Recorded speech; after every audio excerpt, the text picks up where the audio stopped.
short video. So when I worked in the Middle East, at the second place I worked at, which was a massive place, girlfriend and I, we bought a car between us because we could drive it on the compound. Clearly, we couldn't go out on the roads, but we used to have this car consecutive weekends, and if we needed it, there was no problem there. We lived right by each other and everything, it was fine. And we used this little motor car, this little noddy car, to get around the compound and go out together as well, to visit other friends on the compound. A lot of the houses that were given to senior staff, they had their own pools and really quite luxurious, which was why I was quite happy to cat sit when they went on leave, and I was honoured really to be trusted with their houses. But it did mean that I didn't spend as much time in my little apartment as I would have liked. And as I say, it was a 4-roomed apartment. It wasn't just one dorm room, I'm talking about. It was a nice little apartment. Anyhow, eating arrangements. We had a shop on site. We had a couple of shops. We could go out. We could get limousines, the yellow cabs, to the malls if we wanted to, dressed in Arabaya. Usually 2 or 3 girls together. Or we could go en bloc, en masse, in the Sweaty Betty, the yellow school bus that was used at certain times of the evening, used to go, because it was cooler then, and everybody had eaten and got over their working day. So we would go in the Sweaty Betty. But going back to eating, as I say, we had 2 restaurants. One was a great big one that was partitioned down the middle, men on one side, women on the other, whether they be Westerners or Muslims. Never the twain shall meet, except at the bar where you went to get your food, but there was a lot of segregation there as well. So, and then there was another restaurant which was more like a hotel restaurant, and it was beautiful. The food was lovely. Married women, married men with their wife, they could go there. A table needed to be booked to get in there. It was that popular. Food was lovely, and presentation. It was more geared towards fine dining than just feeding the masses. So I'd eaten there a few times with friends, but usually it was in the main restaurant at lunchtime anyway. And the Muslim women, most of them who were there would wear the Niqab, and the way they used to eat their food was they used to get it on the plate and they used to shove it up under the veil. And I found a little clip, and this is exactly how it was. Hold on. Hold your horses.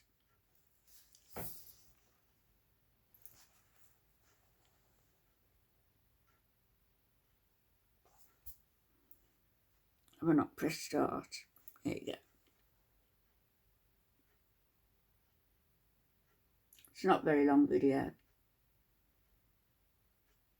She's looking around to see if anybody's looking at her. But this is exactly what they used to do. You see? Pick it up. with her hands and shove it under the veil. She's using the right hand, by the way. Camera's showing you the wrong way round. To use the left hand is haram, because the left hand, of course, is used to clean themselves after they've been to the bathroom, men and women, which was a source of amusement for many. The other video, oh yeah, I've got a short clip to show you. This has got nothing to do with anything really. This is just a throwaway little video telling you about dining and showing you a couple of clips, and I've come across this one, and it's the infamous Missy Moo in her wedding dress. Get rid of the adverts. Here she is.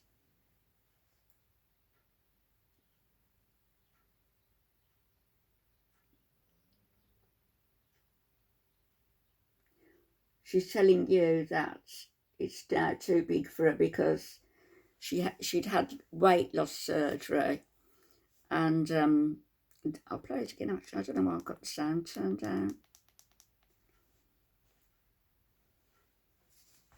She'd had weight loss surgery, and therefore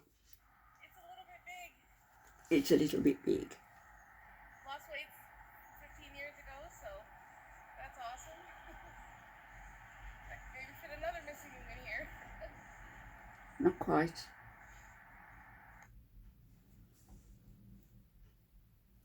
Lighting's a bit bad in here.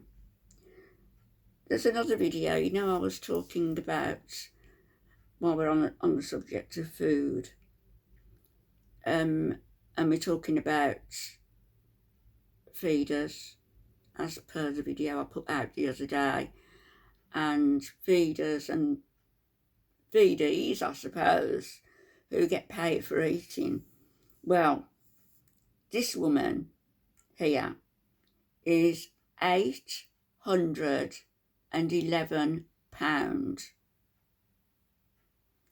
£811. Imagine that.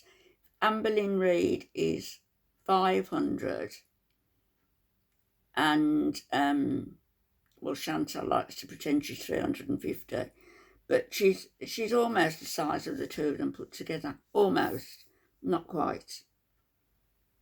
And she's a fetish model. In order to make money, since finding a job was out of the question at my size, I chose to start fetish modeling for a website that catered to people who liked large women.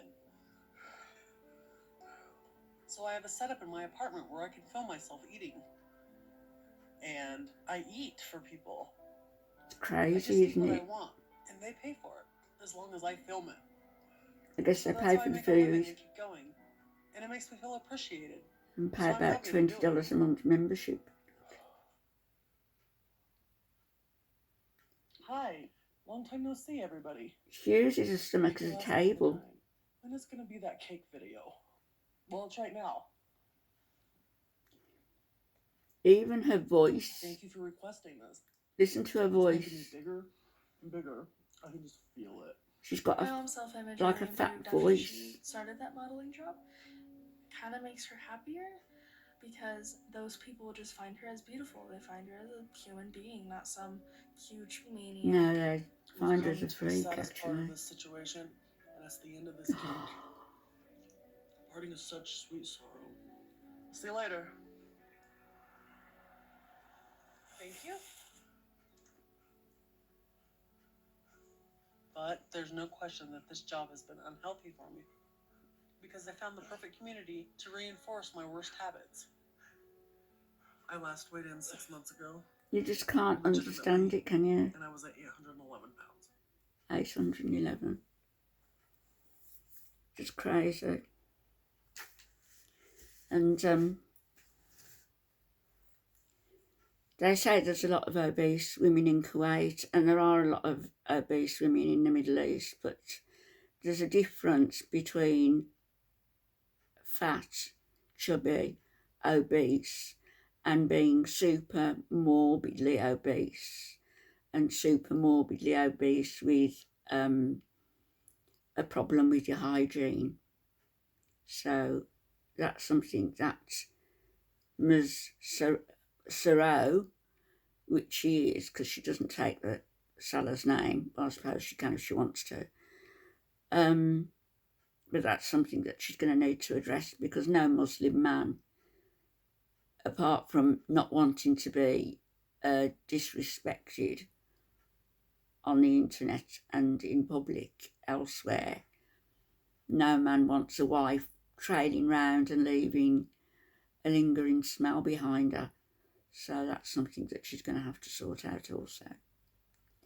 So I'll be back with a video proper, maybe later when my guests have gone, because I've got to, just waiting for the roast to do.